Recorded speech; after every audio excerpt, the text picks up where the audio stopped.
नमस्कार, मी मंदार फणसे, तुमचं स्वागत आहे बेधडकमध्ये. आज आपण मॅरेथॉन चर्चा करणार आहोत मराठा आरक्षणाच्या विषयी. अर्थात मराठा आरक्षणाच्या संदर्भामध्ये उच्च न्यायालयानं जो आज सांगितलेलं आहे सरकारला लवकरात लवकर त्यांची जी प्रक्रिया आहे ती पूर्ण करण्यासाठी, अर्थात या संदर्भामध्ये आपण चर्चा करणार आहोत. केवळ तेवढंच नाही तर एकूण येणाऱ्या काळातली मराठा आरक्षणाची दिशा काय असणार आहे, आणि नुसती दिशा काय असणार आहे असं नाही तर कुठल्या पद्धतीनं मराठा आरक्षण हे दिलं जाऊ शकतं या संदर्भातलं तज्ज्ञांचं, मान्यवरांचं काय म्हणणं आहे हे आपण त्या निमित्तानं बघणार आहोत. आपल्यासोबत या चर्चेमध्ये या संदर्भातले याचिकाकर्ते विनोद पाटील आता स्टुडिओमध्ये उपस्थित आहेत. आपल्यासोबत प्रणय सावंत आहेत, प्रदेशाध्यक्ष मराठा सुराज्य संघाचे. आपल्यासोबत आता या कार्यक्रमामध्ये नारायण राणे, माजी मुख्यमंत्री आणि काँग्रेसचे ज्येष्ठ नेते उपस्थित आहेत.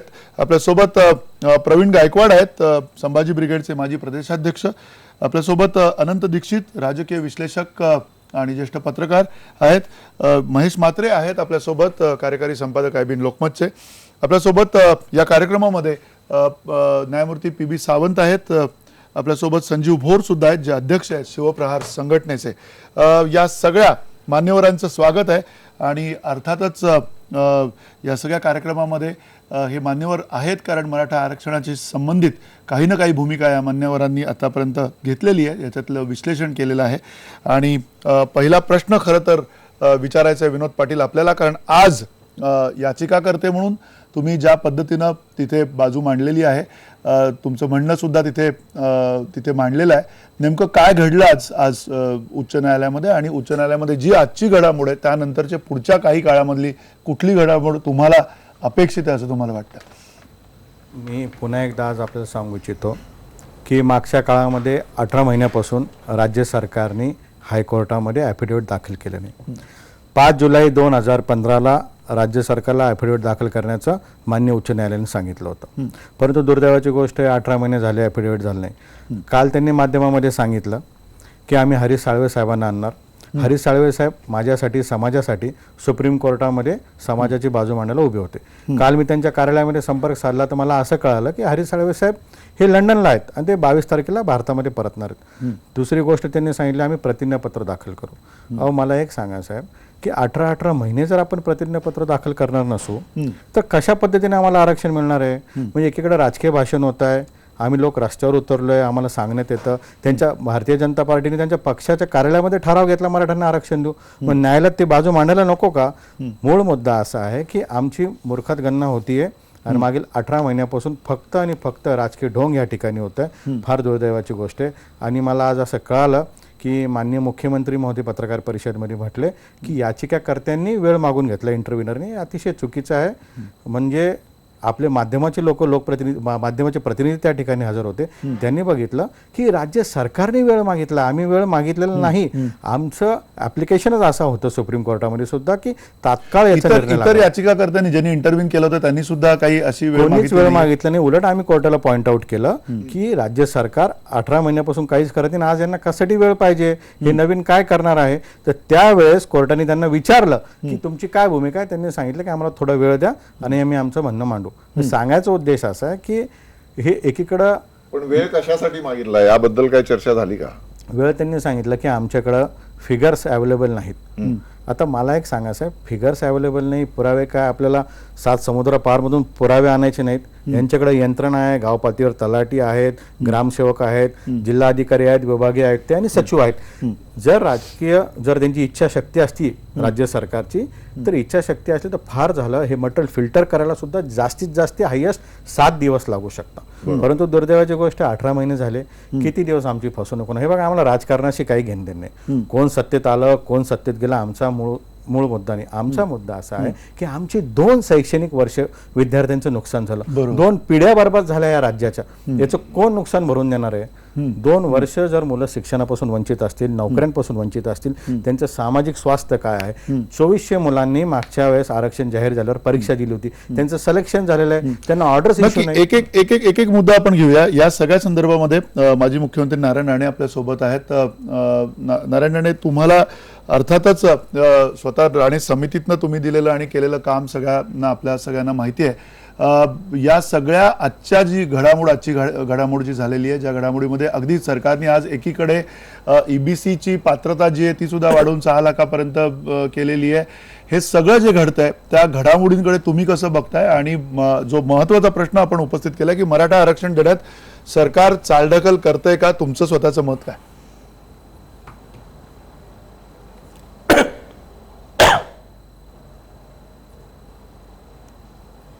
सरकारने आज कोर्टामध्ये वेळ मागून घेतला.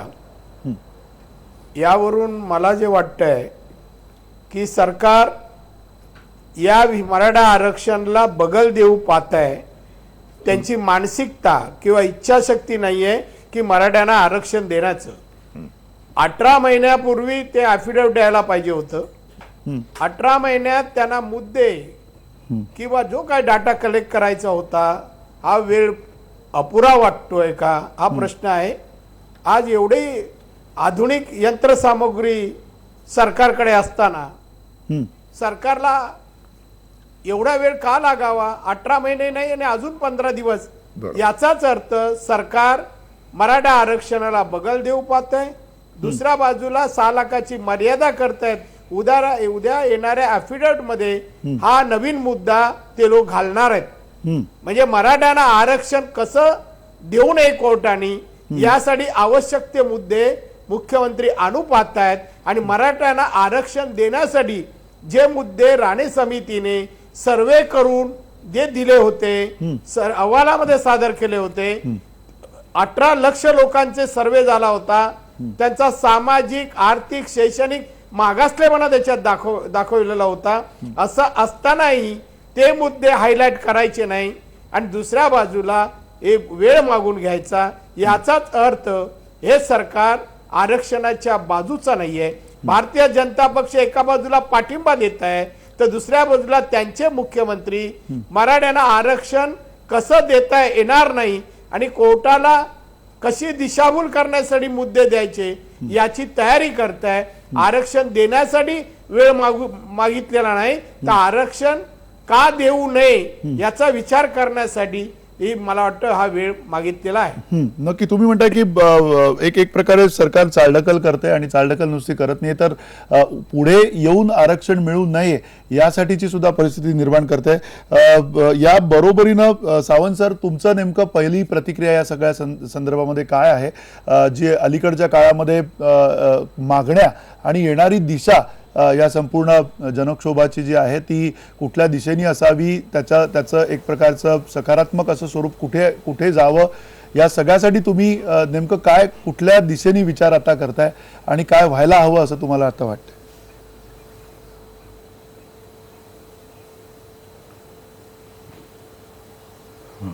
मला विचारले? हो, सावंत सर, आपल्यालाच प्रश्न विचारला. हा प्रश्न?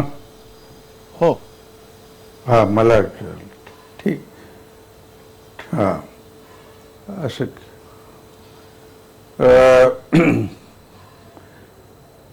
मी प्रथमतः हे स्पष्ट करू इच्छितो की न्यायालयात जी याचिका दाखल करण्यात आलेली आहे आणि त्या बाबतीत न्यायालयात ज्या घडामोडी होत आहेत त्याबद्दल मी बोलणार नाही. कायद्यामध्ये आरक्षणाबद्दल काय तरतुदी आहेत याबद्दलच मी इथे बोलणार आहे. याबद्दल मी यापूर्वी 2 वाहिन्यांना दिलेल्या मुलाखतीमध्ये ही परिस्थिती विशद केलेली आहे.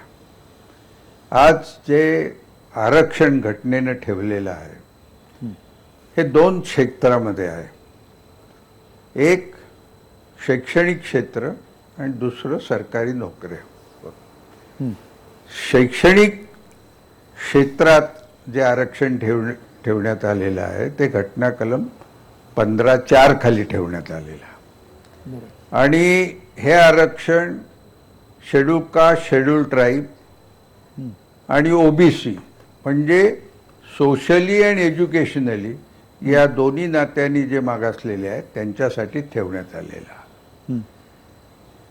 नोकऱ्यांसाठी जे आरक्षण ठेवण्यात आलेलं आहे ते एनी बॅकवर्ड क्लास, कुठल्याही मागासलेल्या वर्गाकरता आहे. फक्त अट एवढीच आहे की तो मागासलेला वर्ग सरकारी नोकऱ्यामध्ये त्यांच्या संख्येच्या प्रमाणात योग्य रीतीने प्रतिनिधित्व पावलेला नसावा. आता शिक्षणाकडे आपण जर वळलो तर आपल्याला असं दिसेल की तिथेच फक्त सोशली आणि एज्युकेशनली बॅकवर्ड क्लाससाठी हे शिक्षणातलं आरक्षण ठेवण्यात आलं आहे. आणि मग ते खाजगी शिक्षण संस्थातही, मग ते अनुदानित असोत विना अनुदानित असोत, त्यांच्या ह्या संस्थांमध्ये ते ठेवण्यात आलेलं आहे. प्रश्न इथे असा उपस्थित होतो की जर हे शैक्षणिक आणि सामाजिक दृष्ट्या मागासलेल्या लोकांसाठीच ठेवलेलं असेल तर मग ज्या ज्या जाती जमातींना या शैक्षणिक आणि सामाजिक दृष्ट्या मागासलेल्या वर्गामध्ये समाविष्ट स्वतःला करून घ्यायचं असेल त्यांना हे सिद्ध करावं लागेल की आम्ही दोन्ही दृष्टीने मागासलेले आहोत. आता मराठा जात ही असं समजलं जातं की सामाजिक दृष्ट्या मागासलेली नाही, शैक्षणिक दृष्ट्या मागासलेली असेल, आर्थिक दृष्ट्या मागासलेली असेल, म्हणून तिला आजपर्यंत या ओबीसी जातीमध्ये समाविष्ट करण्यात आलेलं नाही. इथे एकंदर 3 आयोग झाले असं समजू. एक खत्री आयोग होता, बापट आयोग होता. त्यांनी असं ठरवलं की मराठा समाज सामाजिक दृष्ट्या मागासलेला नाही. नंतर राणे समिती आली. त्या राणे समितीने असा अहवाल सादर केलेला आहे की हे सामाजिक दृष्ट्या सुद्धा मागासलेले आहेत आणि शैक्षणिक दृष्ट्या तर आहेत. आता प्रश्न असा आहे की त्यांनी हा जो अहवाल दिलेला आहे राणे समितीने, हा मंडल आयोगाने सामाजिक दृष्ट्या मागासलेल्या कुठल्या जाती आहेत आणि त्या कशा ठरवाव्या यांच्या ज्या कसोट्या दिलेल्या आहेत, या कसोट्यांची सुसंगत असतील, त्या पार पाडणाऱ्या असतील तर तो अहवाल आजही कोर्टाला मान्य करायला काही त्याच्यामध्ये अडचण नसावी. परंतु तो होईल की नाही आणि कोर्ट काय करेल हे कोर्ट ठरवणार आहे. त्याच्या बाबतीत मी काही बोलत नाही. बरोबर. परंतु इथे एक महत्वाची गोष्ट आपण लक्षात ठेवायला पाहिजे अशी की शिक्षणात जागा निर्माण करणं हे सरकार करू शकतं, खाजगी संस्थाही करू शकतं. प्रश्न आहे तो उच्च शिक्षण जे आहे ते अधिकाधिक खर्चिक होऊ लागलेलं आहे. त्याच्यामुळे जरी जागा असल्या तरी आर्थिकदृष्ट्या जे दुर्बल जाती आहेत त्यांना याचा फायदा घेता येत नाही. किंबहुना आपण जर पुढे जाऊन असं पाहिलं तर असं दिसेल की जरी तुम्ही उद्या या जागा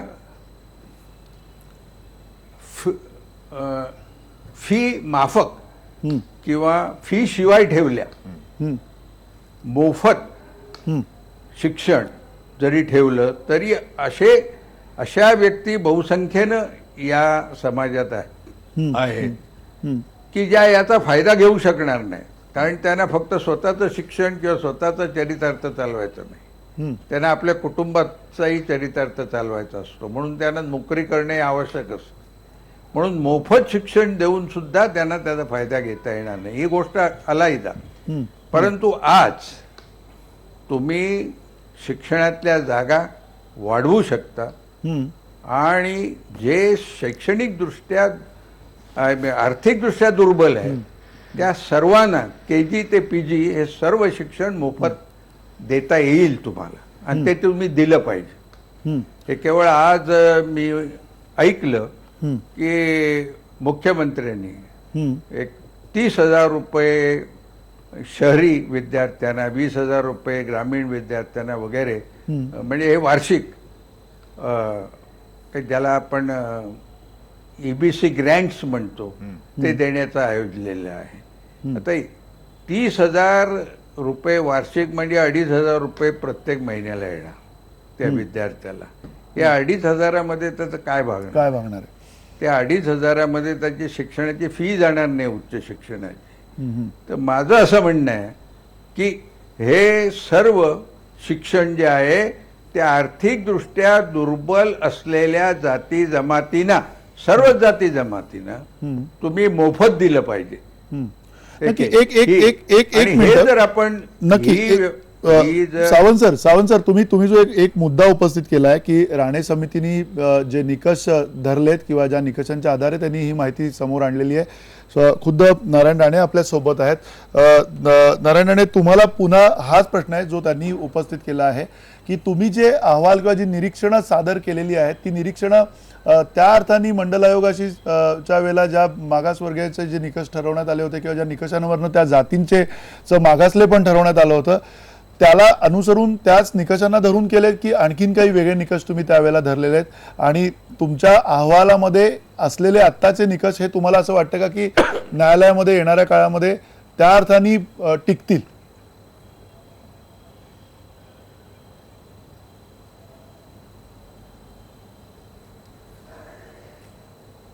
मी जो अहवाल दिलेला आहे तो अहवाल राज्यघटनेच्या कलम 15(4) आणि 16(4) च्या आधारे सामाजिक, शैक्षणिक आणि आर्थिक मागासलेल्या वर्गाला आरक्षण देण्याचा अधिकार राज्य सरकारला जो दिलाय त्या माध्यमातून मागासलेपणा, सामाजिक, शैक्षणिक आणि आर्थिक याचा सर्वे करून आम्ही ठरवलं की सर्वेमध्ये आम्हाला आढळलं की या समाजामध्ये अनेक विद्यार्थी अनेक ठिकाणी प्रवेश घेताना त्यांना तो घेता येत नाही. आरक्षण असलेल्यांना सहज प्रवेश मिळतो, पण ज्यांना आरक्षण नाही अशा मराठा समाजाला उच्च शिक्षण घ्यायला आरक्षण नसल्यामुळे घेऊ शकत नाहीत. चांगलं शिक्षण घेऊनही नोकऱ्यामध्ये प्राधान्य नाही आणि म्हणून त्यांचा मागासलेपणाचा सर्वे करून आम्ही राज्य सरकारला 34% मराठ्यांपैकी 16% लोकांना आरक्षण द्यावं ही आमची मागणी होती. मंडळ आयोगामध्ये जे निकष आहेत आणि मंडळ आयोगाचा अहवाल आम्ही वाचला. आता मंडळ आयोगाने कोणताही सर्वे न करता त्यावेळेला आपलं मत दिलं, ते मराठा आरक्षण देऊ नये असं दिलं. केंद्रीय मागास आयोगाचा जो अहवाल आहे त्यांनी पण मत दिलं, हा सर्वे न करता त्यांनी तोही अहवाल दिला की आरक्षण देऊ नये. आणि म्हणून दोन्ही अहवाल आहेत. कोणताही सर्वे न करता मराठा समाजातल्या गरीब लोकांची जी काही परिस्थिती आहे त्यांचा अंदाज न घेता आपलं मत दिलेलं आहे. आणि म्हणून आम्ही 18 लाख लोकांचं आम्ही सर्वे केला. त्यांचा सामाजिक, शैक्षणिक, आर्थिक मागासलेपणा आम्हाला तिथे आढळला. हा सर्वे राज्य सरकारच्या अधिकाऱ्यांनी म्हणजे कलेक्टरनीच केलेला आहे. आणि म्हणून मागासलेपणा 15(4) प्रमाणे जो सामाजिक, शैक्षणिक आणि आर्थिक मागासलेपणा याच्या आधारावर आम्ही मराठा समाजाला 16% आरक्षणाची शिफारस केली होती. नक्की. अर्थात हे 16% आरक्षणाची जी शिफारस आहे त्या बाबतीमध्ये पुन्हा अनंत दीक्षित, कायदेशीर मार्गाने ही सगळी आता एक जी प्रक्रिया चालू आहे, आपल्याला कायदेशीर मार्ग काय आहे ते खरं किंवा त्याच्यातल्या अडीअडचणी काय आहेत ते समजून घ्यायचं आहे. त्या अर्थाने आत्ताच्या या परिस्थितीमध्ये कोणी किंवा अगदी सरकार, आपण म्हणूया सरकार, ती कायदेशीर अडचण किंवा यातली कायदेशीर ज्या खाचाखोचा आहेत, खाच खळगे आहेत ते समजून घेताना किंवा त्या मानसिकतेत आहे असं तुम्हाला वाटतंय का? मला असं वाटतं की या विषयाला अनेक प्रकारचे पैलू आहेत.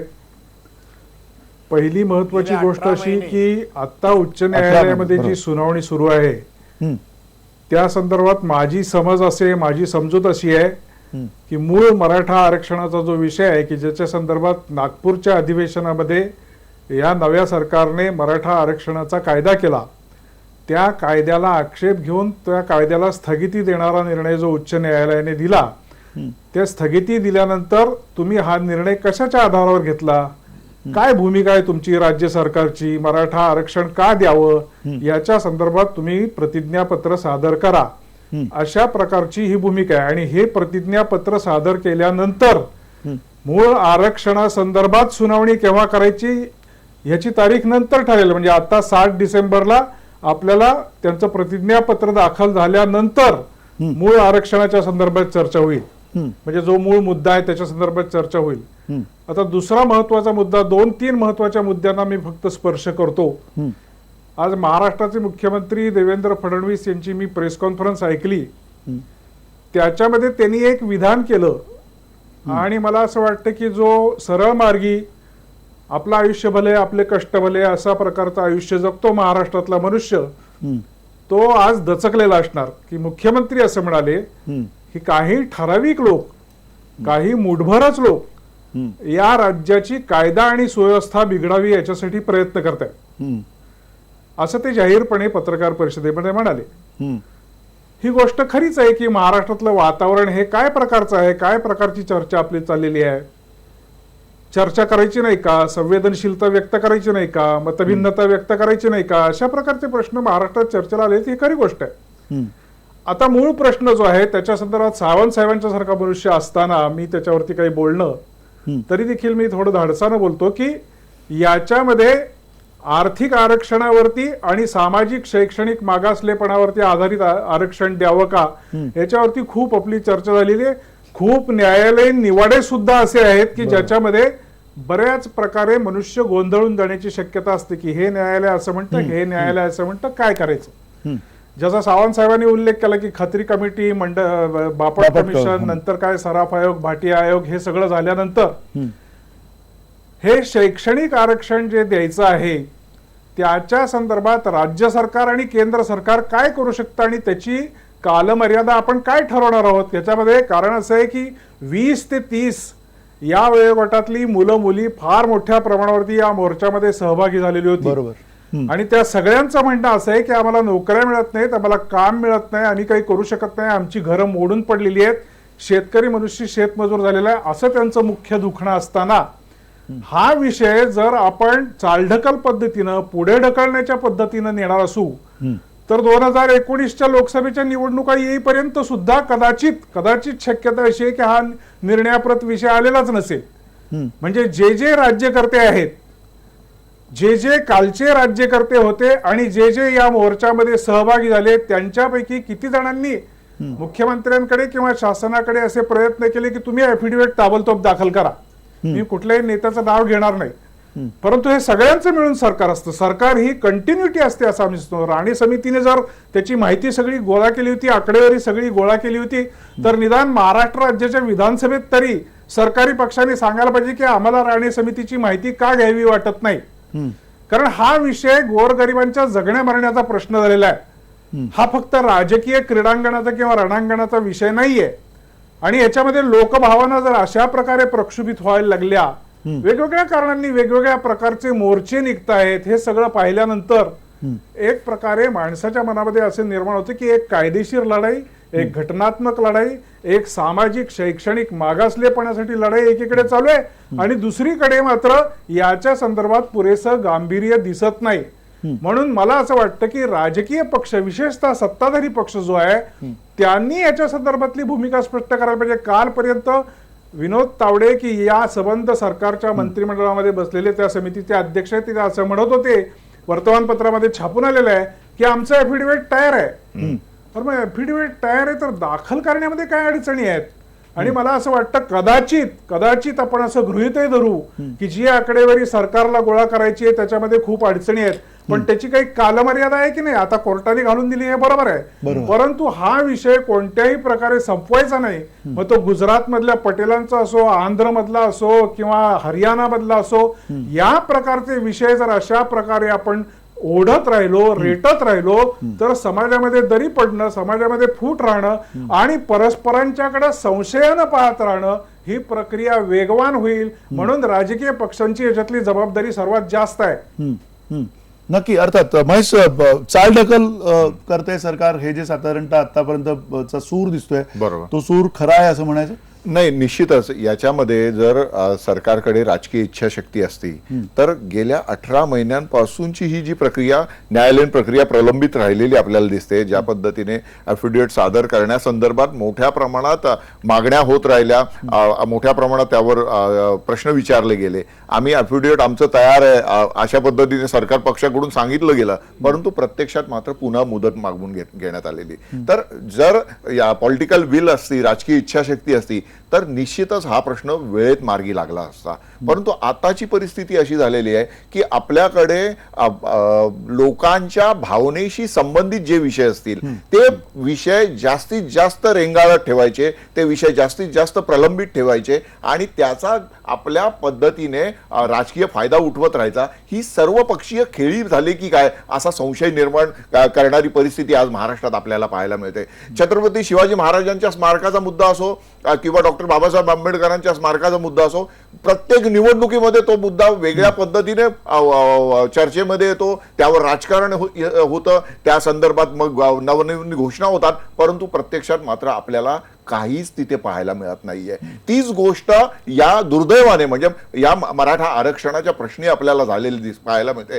मागच्या लोकसभा आणि विधानसभा निवडणुका डोळ्यासमोर ठेवून अत्यंत घाईने राणे कमिटीचा अहवाल मांडण्यात आला, त्यानुसार मराठा आरक्षण जाहीर झालं, परंतु त्याची जी एक कायदेशीर चौकट जी ज्या पद्धतीने तपासून पाहायला पाहिजे होती, ती फुलप्रूफ करायला पाहिजे होती, ती करण्याकडे दुर्लक्ष केलं गेलं आणि त्यामुळे पहिल्याच फटक्यामध्ये न्यायालयामध्ये ते आरक्षण बाद ठरलेलं आपल्याला दिसलं. परंतु या सगळ्या याची जी एक आपली जी मोडस ऑपरेंडी आहे सत्तारूढ पक्षांची, की जे काही करायचं ते राजकीय फायद्यासाठी करायचं किंवा जे काही रेंगाळा ठेवायचं ते सुद्धा राजकीय फायद्यासाठी करायचं, ही परिस्थिती कधीतरी थांबली पाहिजे. आज महाराष्ट्रामध्ये 3 ठिकाणी जातीय तणाव निर्माण झालेला आहे.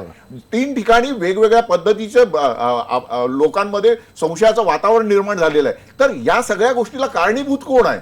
आणि या पद्धतीने जर सर्वसामान्य माणसाच्या भावना वेठीस धरण्याचा प्रयत्न सातत्याने सर्वपक्षीय लोकांकडून होणार असतील तर हे कुठेतरी थांबलं पाहिजे. महाराष्ट्राच्या जनतेला जर हे सगळे दूधकुळी समजत असतील तर या सगळ्यावर आता लोकांनी रस्त्यावर येऊन जे आक्रंदन मांडलेलं आहे त्या आक्रंदनाची या सर्वपक्षीय नेत्यांना किंमत नाहीये आणि त्यामुळे कदाचित असेल की ही सगळी चालढकल चालली. याला मी फक्त सत्तारूढ पक्षाला जबाबदार धरत नाही, विरोधी पक्ष सुद्धा त्यामध्ये तेवढेच जबाबदार आहेत. कारण ज्या पद्धतीने सरकार पक्षावर दबाव निर्माण करायला पाहिजे त्या पद्धतीने दबाव निर्माण करण्यात दोन्ही विरोधी पक्षनेते अपयशी ठरलेले आपल्याला या सगळ्या प्रकरणात दिसतात. नक्की एक छोटासा ब्रेक घेऊया.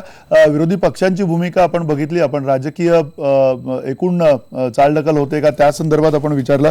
अर्थात या सगळ्या पार्श्वभूमीवरती आणखीन आपल्यासोबत जे मान्यवर आहेत, प्रवीण गायकवाड आपल्यासोबत आहेत, प्रणय सावंत आहेत आणि संजीव भोर आहेत, यांचंही काय मत आहेत या संदर्भातली ती जाणून घेऊयात आणि त्यानंतर ही चर्चा अधिक खुली करूयात.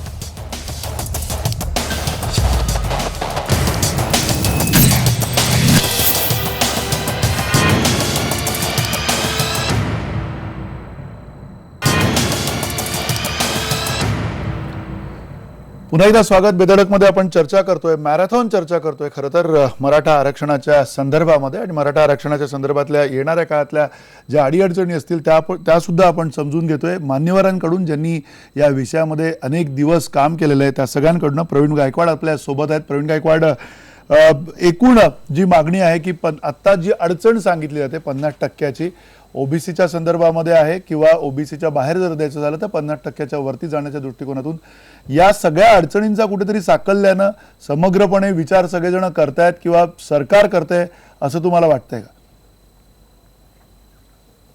मला सगळ्यात पहिल्यांदा एक गोष्ट नमूद करावीशी वाटते की सरसंचालक यांनी बिहार संघचालक यांनी बिहारच्या निवडणुकीच्या वेळेस सगळ्या आरक्षणाला हटवलं पाहिजे अशी भूमिका घेतली होती. या आपण सगळ्यांनी पहिल्यांदा लक्षात घेतलं पाहिजे. काल गडकरी साहेब आणि फडणवीस साहेब दसऱ्याच्या वेळेस पूर्णपणे संचलनामध्ये हजर होते, संघाच्या पूर्ण कार्यक्रमामध्ये होते आणि म्हणून संघाची भूमिका आणि मुख्यमंत्र्यांची मानसिकता ही संघाची मानसिकता असल्यामुळं संघाची भूमिका संपूर्णपणे घटनेला विरोध आणि संपूर्ण आरक्षणाला विरोध असलेली आहे. त्यामुळं आज जे राज्यकर्ते आहेत ते शिवसेनेचे सुद्धा जे की कायम आरक्षणाला विरोध करत आले आणि छगन भुजबळांना ओबीसी आरक्षणाच्या विषयावर बाहेर पडून वेगळ्या पक्षात म्हणजे काँग्रेस पक्षात जायला लागलं. म्हणजे भारतीय जनता पार्टी आणि शिवसेनेची एकूण मानसिकता जर तपासली तर ते आरक्षण विरोधी आहेत. आजच्या स्तरावर आपण जर विचार करायचं म्हटलं तर 50% मर्यादा ओलांडता येते का, तर नचिपन कमिटी ही खासदार नचिपन कमिटी आणि 27 अधिक खासदार त्याच्यामध्ये होते. त्याची शिफारस जवळपास 2005 पासून पडून आहे सरकारकडं, केंद्र सरकारच्या विचाराधीन आहे, ती सभापतींकडे दिलेली आहे. त्याचा कुठलाही विचार होत नाही. त्यांनी 50%ची मर्यादा घटनाविरोधी असं सांगितलेली आहे. त्यानंतर सर्व जातींची जनगणना करा आणि जातीनीय वर्ग निर्माण करून प्रत्येकाला न्याय मिळेल असं आरक्षण द्या. सगळ्या जाती जमातीला प्रतिनिधित्व मिळालं पाहिजे, अगदी विधानसभा लोकसभेमध्ये. अशा खूप चांगल्या आणि जवळपास शेड्यूल कास्ट आणि शेड्यूल ट्राईब्सला ज्या सगळ्या शिफारशी आहेत त्या सगळ्या ओबीसींना मिळाल्या पाहिजे अशा प्रकारची नचिपन कमिटीची शिफारस पडून आहे. त्यामुळे 50%ची मर्यादा ओलांडता येते का, तर ओलांडता येते असं खासदार नचिपन कमिटीने ऑलरेडी शिफारस केलेली आहे. परंतु आज आपण सगळी चर्चा फिरवतो सगळ्या बाजूनी. मला काही गोष्टी या ठिकाणी मुद्दामून नमूद करायच्या की महाराष्ट्राच्या बाहेर कर्नाटक, तामिळनाडू, आंध्र प्रदेश, मध्य प्रदेशमध्ये आणि हरियाणामध्ये जे मराठा राहतात त्यांना मराठा म्हणूनच ओबीसी कॅटेगरीमध्ये समावेश केला. हे कधी आपण विचारात घेतो का? आणि महाराष्ट्रामध्ये काका कालेलकर आयोगापर्यंत मराठा समावेश होता, पण मंडलनी मात्र मराठा ही जात अशी मान्य केली नाही. कारण कालेलकरांनी 2399 जाती आहेत ओबीसीच्या असं निर्धारित केलं होतं आणि मंडल, बीपी मंडल हे सुद्धा खासदार होते बिहारचे, यांनी मात्र 3743 जाती केल्या. मात्र एकच जात वगळली, कारण महाराष्ट्रात राहणारा मराठी बोलणारा मराठा आणि व्यापक अर्थाने तो घेतला जातो आणि म्हणून महाराष्ट्रातला जो मराठा आहे याची जात कुणबी हा विषय होता.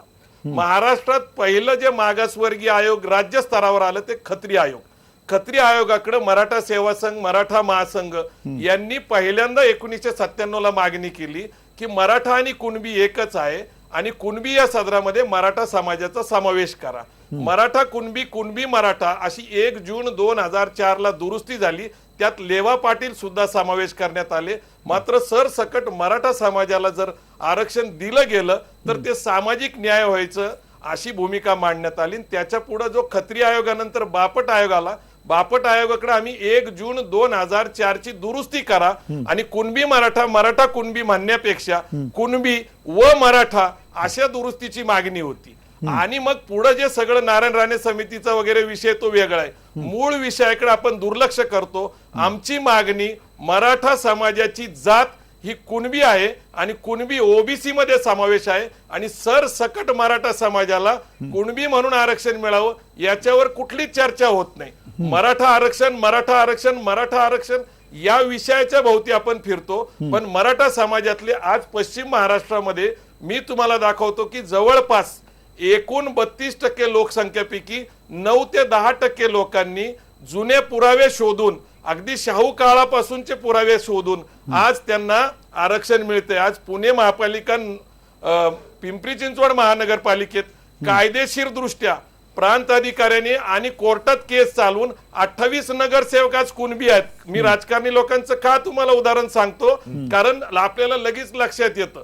आणि म्हणून आज तुम्हाला नांगरे पाटील हे IPS अधिकारी आहेत, हे कुणबी म्हणून आहेत. संदीप पाटील साताऱ्याला IPS अधिकारी आहेत, हे कुणबी म्हणून आहेत. मी तुम्हाला सांगतो की अनेक अधिकाऱ्यांना त्यांच्या संधी हुकल्या असत्या जर त्यांनी कुणबी सर्टिफिकेट काढलं नसतं. कुणबी बोगस आहेत असं काही लोक जाणीवपूर्वक सांगण्याचा प्रयत्न करतात, याला काही सत्यता नाही. बरे झाले देवा कुणबी केलो, नाही तर दंबेची असतो मेलो असं ज्यावेळेस तुकाराम महाराज स्वतः म्हणतात. आणि शिवाजी महाराजांबद्दल ज्या काळामध्ये आरक्षणाचा विषय नव्हता, हंटर स्टॅटिस्टिकल कमिशन ज्यांनी जातीनीय सगळी माहिती गोळा केली होती, त्यावेळेस Shivaji was a Kunbi and rajas of Gwalior and Baroda are said to be of the same race. याचा अर्थ असा आहे की शिवाजी महाराज, बडोद्याचे राजे गायकवाड, शिंदे घराणे हे सगळे लोक कुणबी आहेत आणि कुणबीचा विषय मात्र कुणीच मांडायला तयार नाही. मराठा आरक्षणाची मांडणी चुकीच्या पद्धतीने होत असल्यामुळं या अनेक अडचणी होतात.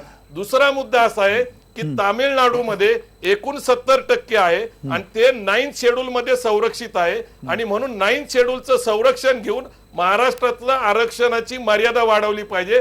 कारण 52% ओबीसींना 27% आरक्षण मिळतं, म्हणजे त्यांच्यावर 50% अन्याय आहे, म्हणजे 25% आरक्षण त्यांना कमी मिळतंय.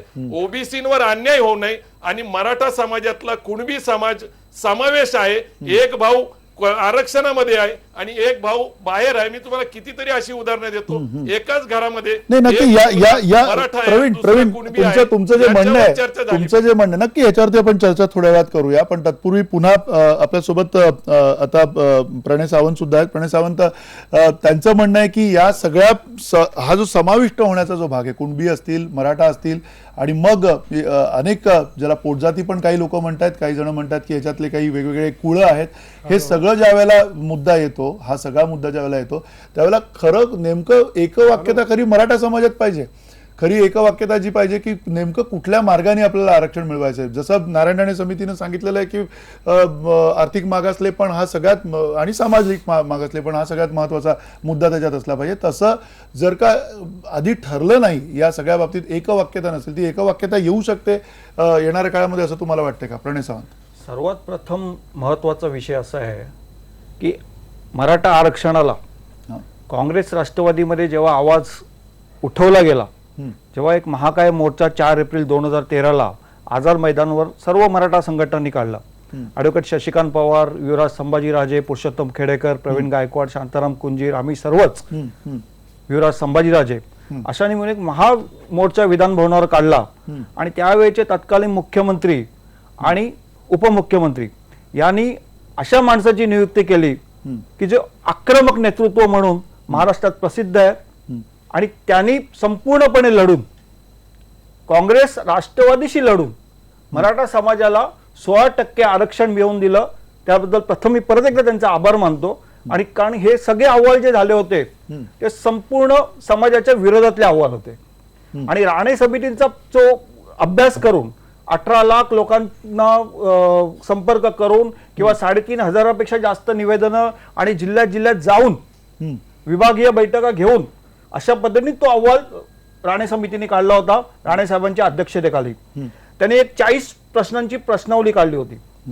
ती प्रश्नावली अशी होती की अतिशय सामान्य प्रश्न होते समाजासाठी, की समाज हा मागासवर्गीय कसा आहे हे दाखवण्यासाठी, की सर्पदंश झाल्यावर तुम्ही काय करता. समाजासाठी हा फार महत्वाचा आणि समाज मागासलेपणा आहे दाखवण्यासाठी फार मोठा प्रश्न होता की सर्पदंश झाल्यावर तुम्ही काय करता, तुम्ही लग्न कसे करता, तुम्ही लग्न कर्ज काढून करता का, शेती विकून करता का, किंवा तुम्ही जेव्हा नोकरीत किती प्राधान्य आहे मराठा समाजाचं किंवा शेतीत किती प्राधान्य आहे, या सर्वांचा एक विचारांचा परामर्श घेऊन एक 16%चं आरक्षण त्यांनी दिलं. कारण काही संघटना आमच्या जेव्हा राणे साहेबांकडे गेल्या होत्या तेव्हा की बाबा 8% आरक्षण द्या, तेव्हा त्यांनी निर्भीडपणे सांगितलं होतं अरे कशाला 8% मागताय, 16% घेतो मी, बघू काय करायचं ते. आणि दुर्दैवाने मी असं म्हणेन की काँग्रेस राष्ट्रवादीच्या अंतर्गत कलहामुळे 2008 साली मिळणारं आरक्षण एवढ्या लांबणीवर गेलं आणि जे आरक्षण खरोखर लोकसभेच्या आधी द्यायला पाहिजे होतं तर विधानसभेच्या आधी 1-2-3 महिने देऊन, जसे म्हात्रे साहेब मागाशी बोलले की ते राजकीय दृष्ट्या त्याप्रमाणे त्यांनी ते आरक्षण जाहीर केलं आणि केतन तिरोडकर सारखे असे जे नतद्रष्ट असतात ते टपलेलेच होते याचिका करायला आणि त्यांनी याचिका दाखल केली आणि त्याच्यावर हायकोर्टाने अंतरिम स्टे दिला त्याच्यावर. नक्की या सगळ्याच्या पार्श्वभूमीवर संजीव भोर, तुम्हाला असं वाटतं का की एकवाक्यता जी आहे ती एकवाक्यता होऊ शकते? जसं प्रवीण गायकवाड आता म्हणाले की नेमकं कशाच्या आधारावरती आरक्षण मागायचं किंवा मराठा समाजाला आरक्षण, एक भाऊ आरक्षणामध्ये आहे, दुसरा भाऊ आरक्षणाच्या बाहेर आहे, ही जी सगळी एक प्रकारची धोरणात्मक म्हणा किंवा जो समज करून घेतला पाहिजे या सगळ्या प्रक्रियेच्या संदर्भामध्ये, तिथे कुठेतरी गडबड आहे, तिथेच सगळी मेख अडकलेली आहे आणि ती लवकरात लवकर पहिल्यांदा एकवाक्यतेकडे नेली पाहिजे असं तुम्हाला वाटतंय का? नाही, एक वाक्यता आहेच. हां, मराठा समाजाला आरक्षण हवं आहे, ही एक वाक्यता आहे. कायद्यात ते कसं बसवायचं, कायद्यात ते कसं बसतं हे सरकार आणि तत्वज्ञ, अभ्यासक यांच्यापुरता हा विषय आहे. सामान्य मराठा समाजाच्या माणसाची मागणी आहे की आरक्षण हवं आहे. आणि इथे आता जे सगळे मान्यवर या ठिकाणी चर्चेत सहभागी आहेत यांच्या चर्चेतून एक बाब समोर येते की इथे सरकारची विश्वासार्हता यावर ही बाब मराठा आरक्षणाची अवलंबून असल्यासारखी परिस्थिती निर्माण झाली. सरकार जर प्रामाणिक असेल तर मार्ग अनेक आहेत मराठा समाजाला आरक्षण देण्यासाठी, पण सरकारला जर हे भिजत घोंगडं ठेवायचं असेल आरक्षणाचा प्रश्न आणि त्याच्यातून काही राजकीय उद्दिष्ट साध्य करायची आहेत का, त्यातून काही कलह निर्माण करायचे आहेत का, मराठा समाजाचं जे उभं राहिलेलं आंदोलन आहे हे डायल्यूट होईपर्यंत त्याची हवा काढायची आहे का वेगवेगळ्या मार्गाने, त्याच्या विरोधात वेगवेगळे प्रवाह उभं राहायची वाट पाहतंय का सरकार, असे अनेक प्रश्न या निमित्ताने निर्माण होत. आता प्रवीण गायकवाडांनी जसं सांगितलं की कुणबीची मराठा ही खरं तर उपजात आहे आणि अनेक जातींच्या उपजाती नंतरच्या काळात आरक्षणासाठी पात्र ठरवल्या गेल्यात, समाविष्ट केल्या गेलेल्या आहेत. या ठिकाणी ही कुणबीचे लेवा पाटील असेल, लेवा पाटीदार असेल, लेवा कुणबी असेल, या जातींना नंतर आरक्षण दिलेलं आहे कुणबीच्या उपजाती म्हणून. आणि तीच आणखी पुढे जाऊन आम्ही मागणी करतोय की मराठा ही सुद्धा कुणबीची उपजात आहे आणि म्हणून मराठा समाजाला ओबीसीतलं आरक्षण हे प्राप्त आहे. फक्त काही दुरुस्त्या सरकारला करायच्या आहेत आणि तेवढं मनधैर्य सरकारने खरं तर बाळगलं पाहिजे. आणि दुसरी जी बाब आहे ती नचिपन आयोगाचा जो मुद्दा या ठिकाणी उपस्थित झाला, नचिपन आयोगानेही स्पष्टपणे 50%च्या पुढे मर्यादा वाढवावी आरक्षणाची असं स्पष्टपणे सांगितलेलं आहे.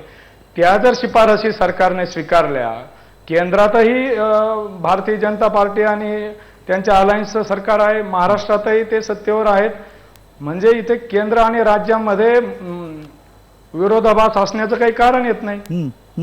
म्हणजे नचिपन आयोगाच्या आधारे सुद्धा सरकार मराठा समाजाच्या आरक्षणाचा निर्णय घेऊ शकतं, मराठा समाजाला सरसकट कुणबी संबोधून आरक्षणाचा निर्णय घेऊ शकतं.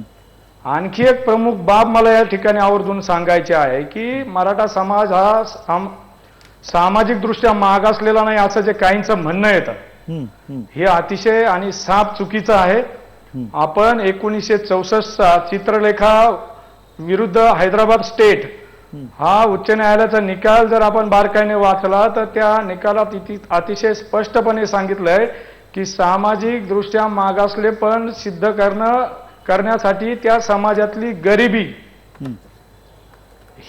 हा सर्वात महत्वाचा निकष आहे. आणि आज आपण मराठा समाजासाठी जर हा निकष जर तपासला, अगदी आहे ते रेकॉर्ड जरी आपण मागवलं तर दारिद्र्य रेषेखाली मराठा समाजाची लोकसंख्या आज 70%पेक्षा नक्की नक्की. तिथं राणे समितीने तो मुद्दा आता निकालात काढलेला आहे. म्हणजे जवळजवळ त्या समितीच्या एकूण अभ्यासामुळे आणि त्याची व्याप्ती जी आहे ती पहिल्यांदा महाराष्ट्राच्या इतिहासात कदाचित एवढ्या व्याप्तीने काही निकष समोर आणलेले आहेत. ते काही लोकांना मान्य असतील, काही लोकांना मान्य नसतीलही, पण त्या निकषांमुळे एक बाब निश्चित झालेली आहे की मराठा समाजामध्ये सामाजिक मागासलेपण आणि आर्थिक मागासलेपण आहे.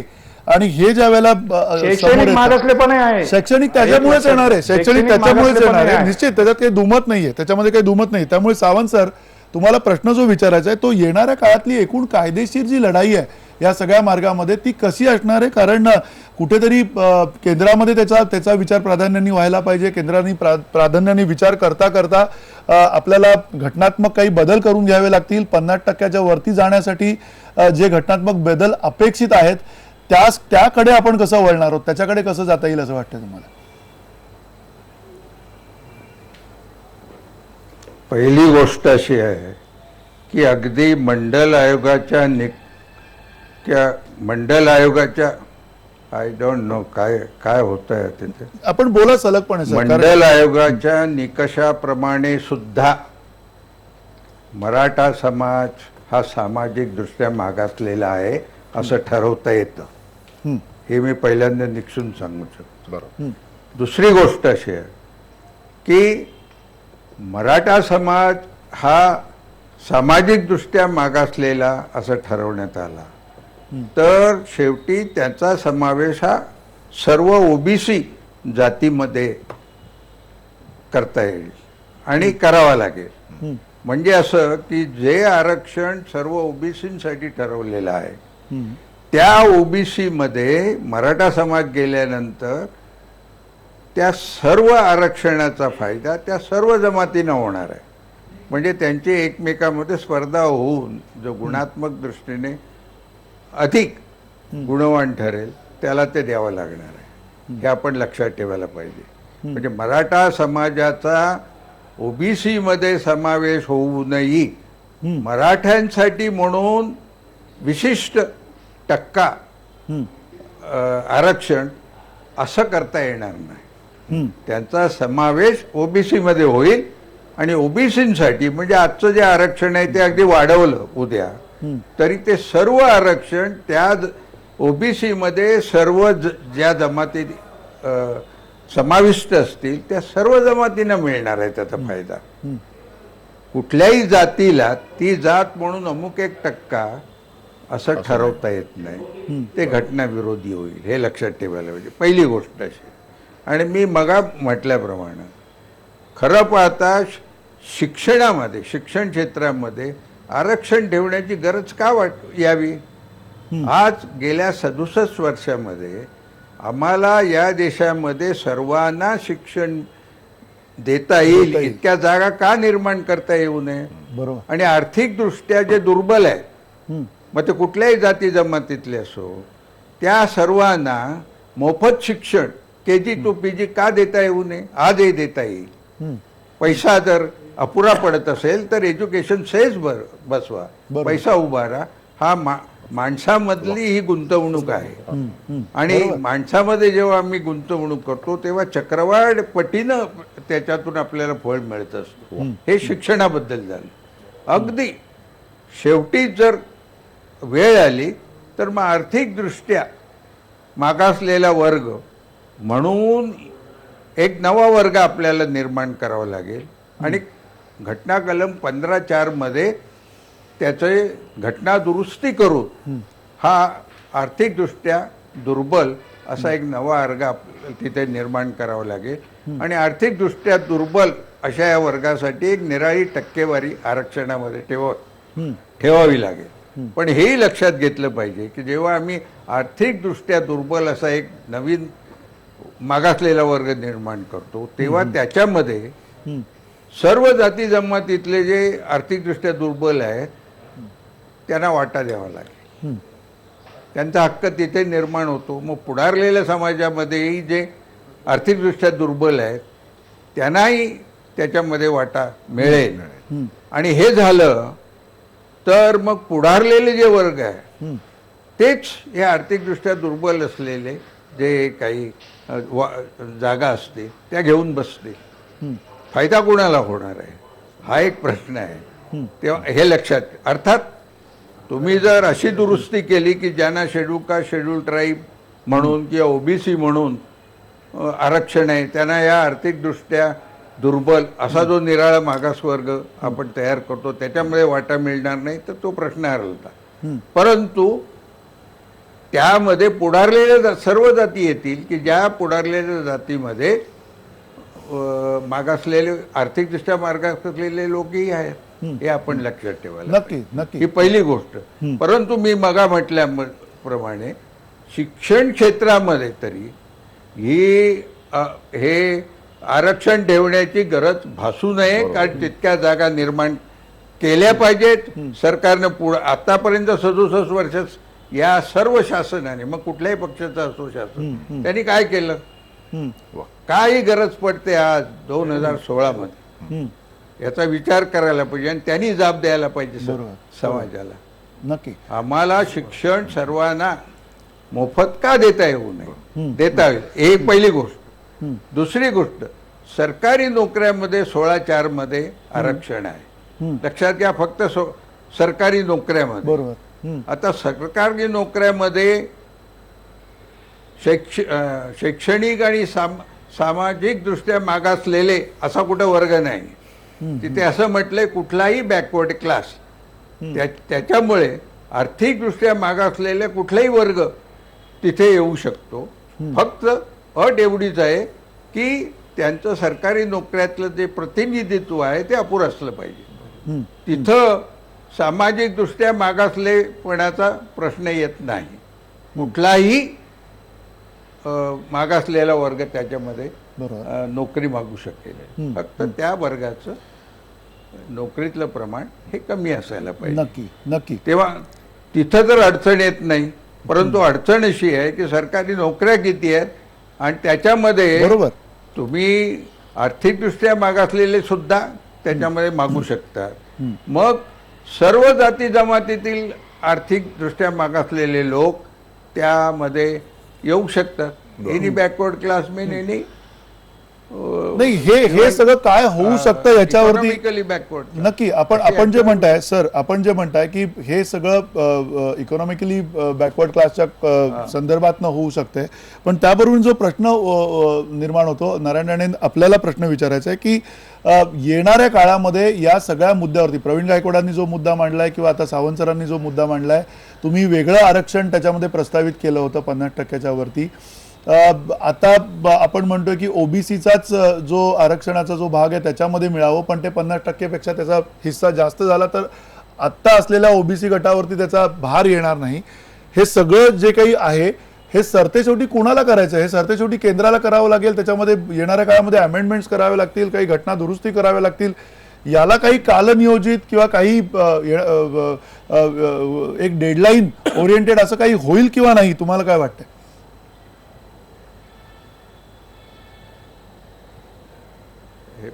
मला तुम्ही जर विचारलं तर सावंत सर, मी नारायण राणेंना प्रश्न विचारला होता. नाही, याबद्दल मी सांगतो. हा बोला बोला बोला. पण एक फक्त तुम्ही राणेंना विचारलं, पण त्याच्यापूर्वी पूर्ण करून दे मला. बोला बोला. ही जी टक्केवारी आहे साहेबांनी ही काही मुद्दे लक्ष्मण मांडले. रेषा नाही. हा हा हा. कारण आपल्या देशामध्ये मागासले पण हे अधिक आहे आणि पुढारले पण कमी आहे. म्हणजे मागासले पण हा बरोबर. नियम आहे आणि पुढारले पण हा अपवाद आहे. बरोबर. त्याच्यामुळे 50% जी मर्यादा घालून देण्यात आलेली आहे ही वास्तवात लागू पडत नाही. बरोबर. आणि ती आपल्याला बदलता येते. आज तामिळनाडूमध्ये 65% आहे आरक्षण, लक्षात आलं. परंतु टक्केवारी वाढली तरी तुम्ही जर ओबीसी मध्ये गेलात तर ते ह्या सर्व वाढीव टक्केवारीमध्ये सर्व जाती जमाती ज्या ओबीसी मध्ये आहेत त्यांना वाटा मिळेल. फक्त कुठल्या एका जाती करता नक्की. नारायण राणे आपलं काय याच्यावरती म्हणणं आहे? नक्की नक्की नारायण राणे आपलं काय म्हणणं आहे याच्यावरती?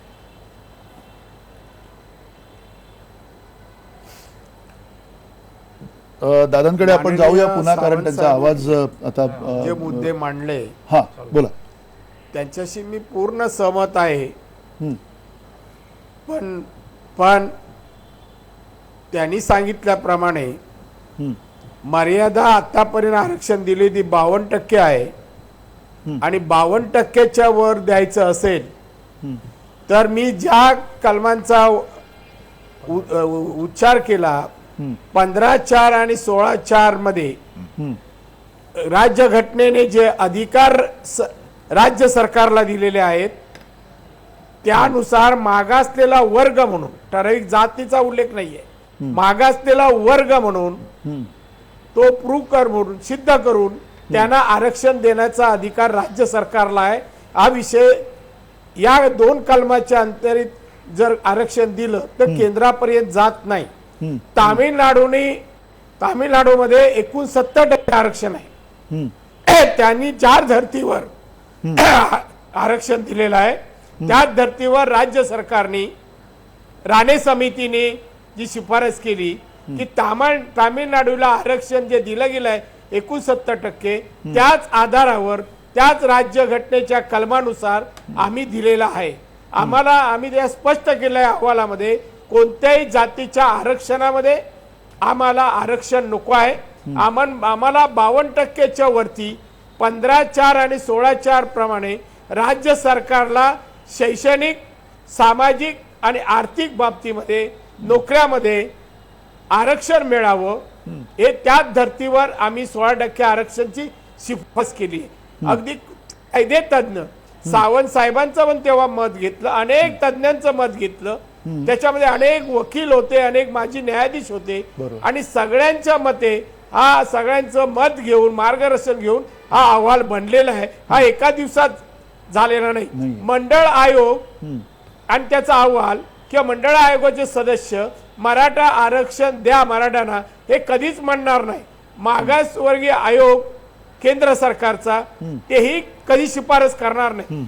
आणि म्हणून आम्ही या सर्वांचा अभ्यास करून जो वर्ग खरंच मागासलेला आहे, शिक्षण बाबतीत आहे, नोकऱ्या मिळत नाही, आर्थिक दृष्ट्या आहेत, त्यांना हे आरक्षण देण्याचा विचार त्यांच्या मागणीनुसार आम्ही हे आरक्षण शिफारस केली आणि त्या आरक्षण सुरू झालं होतं आणि आरक्षण मिळू लागलं होतं.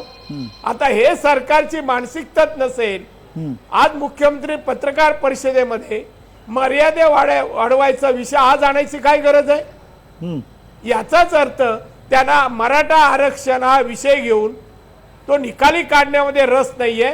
तर त्या प्रश्नाला बगल देण्याचा प्रयत्न भाजप आणि शिवसेना करते हे स्पष्ट आहे. नक्की. आणि म्हणून मी तर म्हणेन आरक्षण द्यायचंच असेल तर हे सरकार देऊ शकतं, पण यांची मानसिकता आणि इच्छाशक्ती दिसत नाही. नक्की ही इच्छाशक्ती का दिसत नाही हा जसा एक मुद्दा महत्वाचा आहे. तसा जो आयोगाचा उल्लेख तुम्ही केला अनंत दीक्षित, तुम्हाला प्रश्न हा आहे की ही आयोग जे आहेत हे सगळे त्या आयोगांचं काम जे आहे ते त्यांनी केलं नाहीये का इतक्या वर्षामध्ये? कारण हा साहजिक प्रश्न मनात अशासाठी येतो की इतर मागासवर्गीय आयोग असेल, मागासवर्गीय आयोग असेल, या आयोगांनी जी रचना केली पाहिजे किंवा या आयोगांनी जी माहितीचं संकलन केलं पाहिजे त्याच्या आधारातनं जे काही बदल भविष्यामध्ये अपेक्षित असतात त्या सगळ्याचा कुठेतरी एक बोजवारा उडाल्याचं चित्र दिसतंय.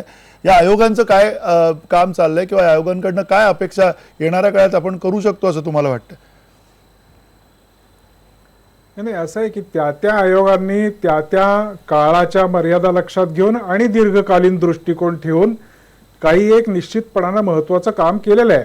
म्हणजे 53 सालचा कालेलकर आयोगाचा उल्लेख झाला, मंडल आयोगाचा उल्लेख झाला. मी राज्याच्या अखत्यारीत असलेल्या आयोगाच्या संदर्भात काम केलं तुम्हाला. राज्याच्या अखत्यारीत असलेला जो आयोग आहे, तर राज्याच्या अखत्यारीत असलेले जे आयोग, राज्याच्या अखत्यारीत असलेले जे आयोग आहेत, आता एक तर असं आहे की राज्याच्या अखत्यारीत असलेल्या ओबीसी आयोगाच्या अध्यक्षपदाची निवडच अजून झालेली नाही. म्हणजे 2014 पासून आतापर्यंत ओबीसीसाठी असलेल्या आयोगाची आज तागायत निवडच झालेली नाही. हा एक टेक्निकल भाग जरी असला तरी देखील मध्यंतरी ज्या प्रकारची माहिती समोर आली की ज्या जातींना यापूर्वी ओबीसी आयोगाने मागासवर्गीयांमध्ये घालण्यासाठी शिफारस केलेली आहे त्या सुद्धा काहीतरी 10, 11 किंवा 11पेक्षा जास्त जाती अशा आहेत की ज्या शिफारसी होऊन सुद्धा केवळ संबंधित अधिकाऱ्यांच्या किंवा वरिष्ठांच्या सह्यांसाठी ते राहिलेले आणि त्यामुळे ते झालेलेच नाहीत. प्रश्न असा आहे की हा कामकाजाच्या कार्यपद्धतीचा भाग आहे एकीकडे, दुसरीकडे घटनात्मकतेचा प्रश्न आहे आणि तिसरीकडे सगळं समाज मानस एका विशिष्ट पद्धतीने घडवण्याचा प्रश्न आहे. जर समजा ह्या गोष्टी अशा प्रकारे सहज साध्य असेल तर ते होत का नाहीत हा एक महत्वाचा प्रश्न आहे ना कुठल्याही माणसाच्या मनात, की होत का नाही मग हे सगळ्या गोष्टी. याचं मुख्य कारण असं आहे की आपल्याकडे मोर्चामध्ये असलेल्या किंवा मोर्चामध्ये नसलेल्या लोकांच्या प्रबोधनाची काही व्यवस्थाच नाही. आपण एकमेकांच्या विरुद्ध लढण्यातच जास्त ताकद घालवतो. मतभेद झाले का मतैक्य झालं याला निर्णयाच्या दृष्टीने महत्व जरी असलं तरी ज्यांच्याशी मतभेद आहेत त्यांचं आपण परिवर्तन करायला पाहिजे अशी काही एक व्यवस्था असायला पाहिजे की नाही. तशी तर काही व्यवस्थाच नाही. म्हणजे अगदी कालेलकर आयोग घ्या, मंडल आयोग घ्या किंवा माननीय न्यायमूर्ती PV सावंत ज्या 92च्या खंडपीठामध्ये होते इंदिरा साहनी खटल्यामध्ये त्याच्या इंटरप्रिटेशन मध्ये खूप वेगवेगळा फरक पडत जातो आणि ज्या वेळेला जी बाजू समोर येईल ती असं वाटतं की हीच आपल्याला बरोबर आहे. म्हणून राज्यकर्ते कालचे आणि आजचे दोन्ही, म्हणजे मला आठवतं की नारायण राणे समितीचा रिपोर्ट जेव्हा हायकोर्टाने रिजेक्ट केला त्यावेळेला आज जे सत्तेवर आलेले लोक आहेत ते असं सांगत होते की राणे कमिटीचा रिपोर्ट व्यवस्थित नव्हता म्हणून तो रिजेक्ट केला गेलेला आहे. बरं, तुम्ही व्यवस्थित होता, तुम्ही कायदा केला, तुमचाही कायद्याला त्यांनी स्टे दिला, म्हणजे काहीतरी हर्डल्स आहेत ना, ते घटनात्मक असतील, काही मानसिक असतील, काही वेगवेगळ्या प्रकारचे असतील. पण हा प्रश्न आपल्याला सोडवायचा आहे ज्यांचा घासाशी संबंध आहे, हातातोंडाशी संबंध जोडलेला आहे. या प्रश्नांविषयी आपल्याला आस्था आहे आणि महाराष्ट्राला जी काही एक प्रबोधनाची परंपरा आहे असं आपण म्हणतो ती सगळी विसरून जाऊन अगदी सर्व बाबतीत सर्वांचं एकमत झालं पाहिजे.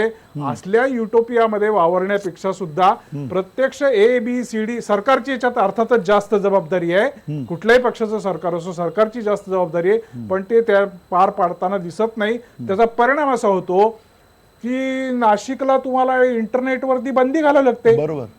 किंवा ह्या सगळ्या ज्या काही आजूबाजूला आपल्या गोष्टी घडतायत, रोज काही ना काहीतरी गोष्टी घडतायत, ह्या गोष्टी चांगल्या नाहीत. त्यामुळे इथे शहाणपणाचा विचार करणारे लोक आहेत. 10 शहाणे लोक एकत्र येतात. प्रश्न कितीही गंभीर असला, गुंतागुंतीचा असला, तरी त्याची शास्त्रीय चिकित्सा करतात आणि माणूस केंद्रीभूत ठेवून महाराष्ट्र हे राज्य निर्णय करतं. असा इतिहास निर्माण करायचा आहे का आपल्याला सत्ता वर्चस्वाचा खेळ करायचा आहे, हे सगळ्यांनी मिळून ठरवायचं आहे. नक्की. अर्थात हे सत्ता वर्चस्वाचा खेळ आहे किंवा नाही आणि त्यासाठीच हे सगळं चाललंय का, हे सुद्धा महत्वाचं आहे. एका छोट्याशा ब्रेकनंतरही आपण चर्चा सुरू ठेवूयात आणि चर्चेनंतर अर्थात महत्वाचा जो प्रश्न आहे तो किती लवकरात लवकर यातनं मार्ग काढता येऊ शकतो. विनोद पाटील आपल्यासोबत आहेत, प्रणय सावंत आहेत, संजीव बोर आणि प्रवीण गायकवाड आपल्यासोबत आहेत. या सगळ्यांची मतं आपण त्या अनुषंगाने घेऊयात छोट्याशा ब्रेकनंतर.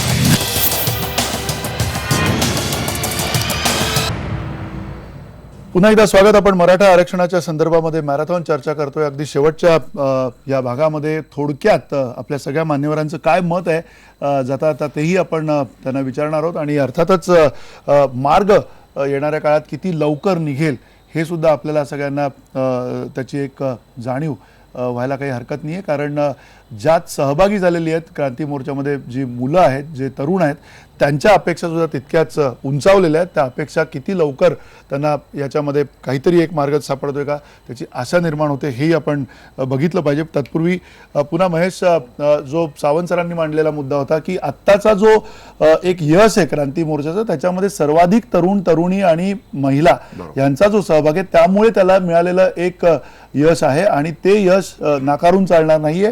मागण्या ज्या आहेत त्याही रास्त आहेत. अशा वेळेला शैक्षणिक बाबींकडे दुर्लक्ष झालं गेल्या वेळेच्या, असं म्हणायला लागेल. या सरकारची हाताळणी चुकली असं म्हणावं लागेल. नाही, फक्त गेल्या सरकारची नाही म्हणता येणार, तर 1991 नंतर जागतिकीकरणाच्या संपूर्ण प्रक्रियेमध्ये जो नव्याने शिकणारा आणि नव्याने मध्यम वर्गाच्या टप्प्याकडे जाणारा जो वर्ग होता, त्याच्या ज्या शैक्षणिक आकांक्षा वाढल्या, त्याचं जीवनमान उंचावत गेलं आणि त्या सगळ्या पार्श्वभूमीवर ते सातत्य टिकवण्यासाठी जे प्रयत्न शासकीय पातळीवरून व्हायला पाहिजे होते, ते शासकीय पातळीवरून प्रयत्न झाले नाही. त्यामुळे शिक्षण ही जी अत्यंत सोपी आणि सहज प्राप्त गोष्ट होती सर्वसामान्य माणसासाठी, ती दिवसेंदिवस महाग होत गेली.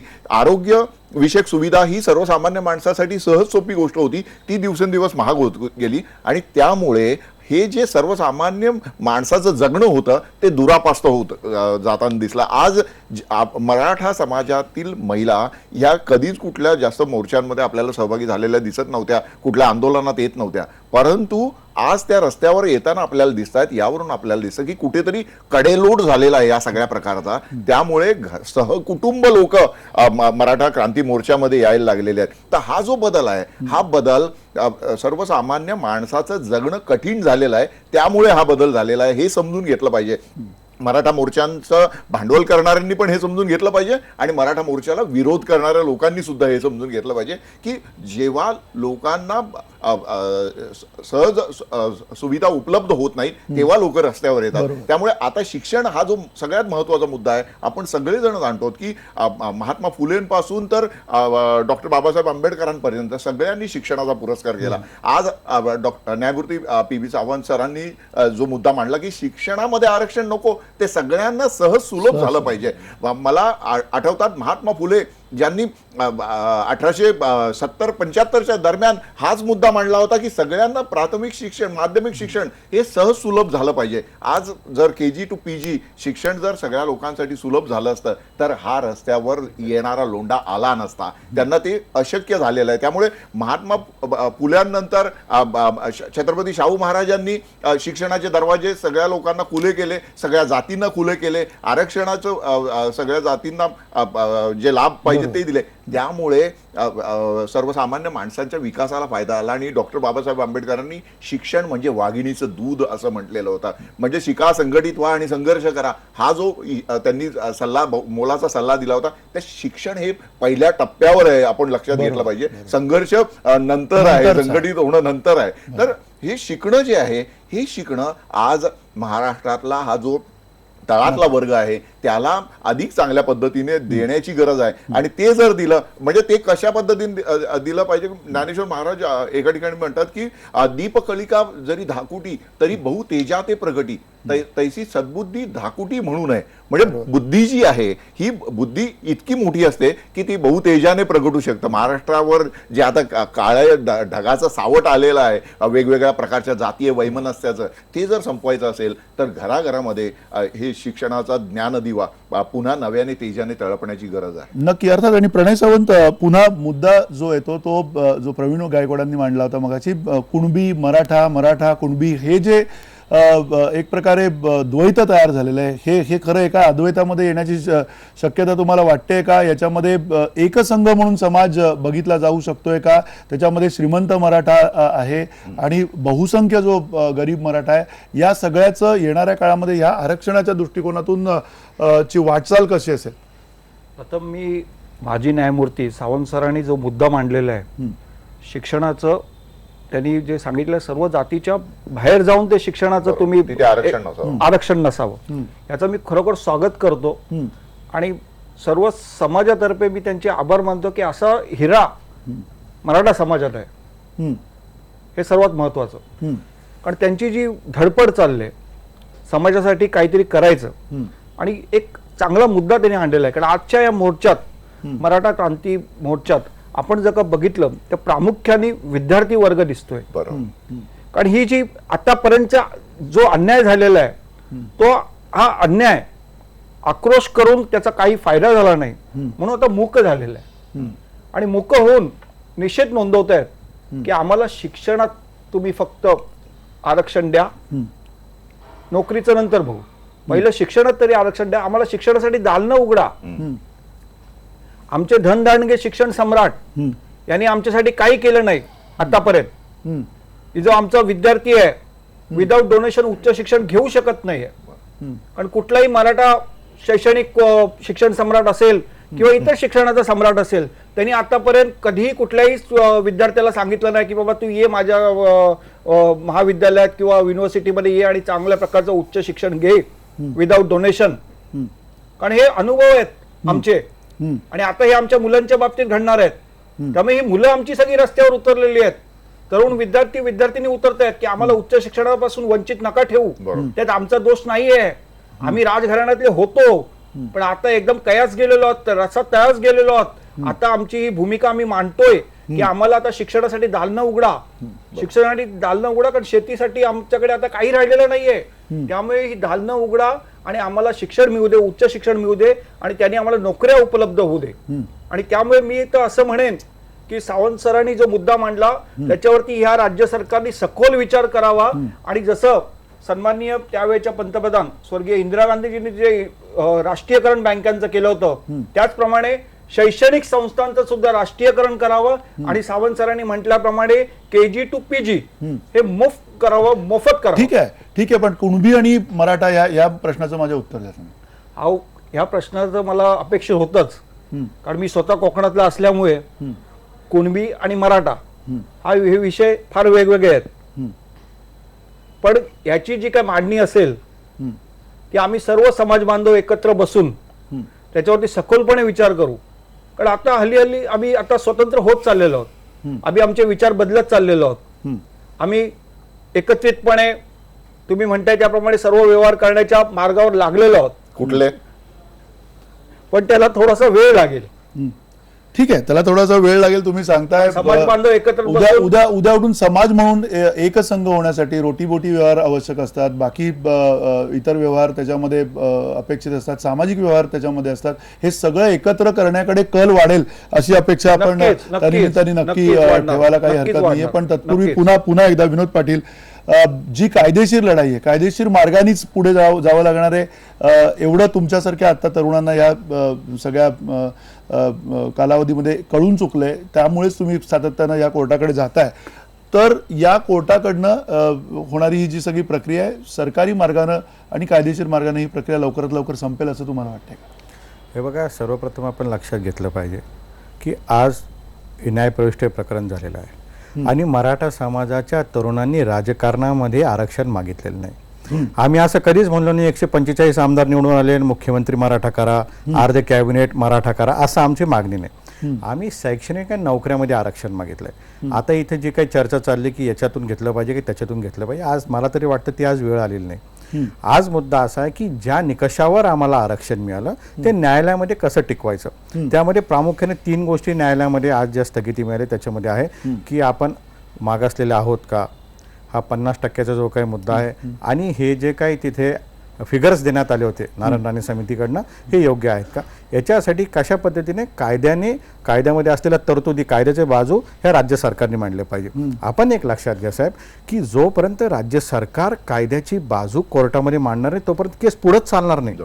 ह्यांचं कुठेतरी आता मानसिकता करावी लागेल. मला तरी असं वाटतं की तुमच्या माध्यमातून एक टाइम बाउंडिंग प्रोग्रामची मी त्यांना मागणी करतो की आपण किती दिवसात आम्हाला आरक्षण देणार आहात, मिळालेलं आरक्षण टिकवणार आहात का, आणि कशा कशा पद्धतीने आम्हाला तारखेने आपण सांगा टाइम बाउंडिंग प्रोग्राम. दुसरा मुद्दा इथे प्रामुख्याने निघाला शिक्षणाचा. सुप्रीम कोर्टाचे जे काही सायटेन्शन्स आहे की 1ली ते 7वी पर्यंत सर्वांना कंपल्सरी एज्युकेशन, त्याचीच फक्त वयोमर्यादा वाढवायची आहे, त्याला 7 ते 30 वर्षापर्यंत न्यायचं आहे. आणि माझा मराठा समाजाचा विद्यार्थी हा फक्त ₹1 झेरॉक्सचा खर्च करून TC त्या ठिकाणी देऊ शकतो आणि मला शिक्षण पाहिजे म्हणू शकतो. राज्य सरकारने सगळ्या गोष्टी हातात घेण्याची गरज आहे.